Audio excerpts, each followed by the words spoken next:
সুপ্রিয় বন্ধুরা, সিঙ্গুলার থেকে প্লুরাল করার জাদুকরী কৌশল।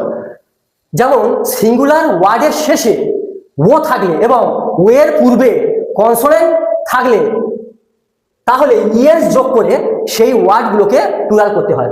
অর্থাৎ যে সমস্ত শব্দের শেষে ও থাকবে এবং তাদের আগে যদি কনসোনেন্ট থাকে, কনসোনেন্ট মানে B C D F dot dot dot মানে A E I O U, এগুলোকে ভাওয়েল বলে, আর বাকিগুলো কনসোনেন্ট যদি থাকে তাহলে সেই সমস্ত শব্দের শেষে ইএস যুক্ত করে প্লুরাল করতে হবে। তাহলে এখানে পিয়ানো আছে, তাহলে এটাকে আমরা যখন প্লুরাল করবো তাহলে কি ইএস যুক্ত করতে হবে। পিয়ানোস মানে অনেকগুলো পিয়ানো।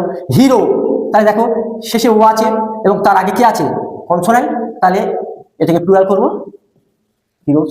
দেখো জিরো, জিরো শেষে ও আছে কিন্তু তার আগে দেখো কনসোনেন্ট, তাহলে এটাকে প্লুরাল করব কিভাবে ইএস যুক্ত করে।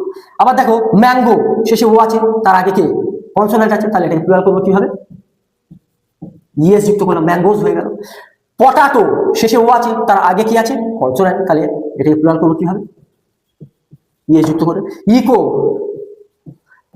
ও আছে তার আগে কনসোনেন্ট, তাহলে ইএস যুক্ত করে। মসকিউটো, ও আছে শেষে তার আগে কনসোনেন্ট, তাহলে কি ইএস যুক্ত করে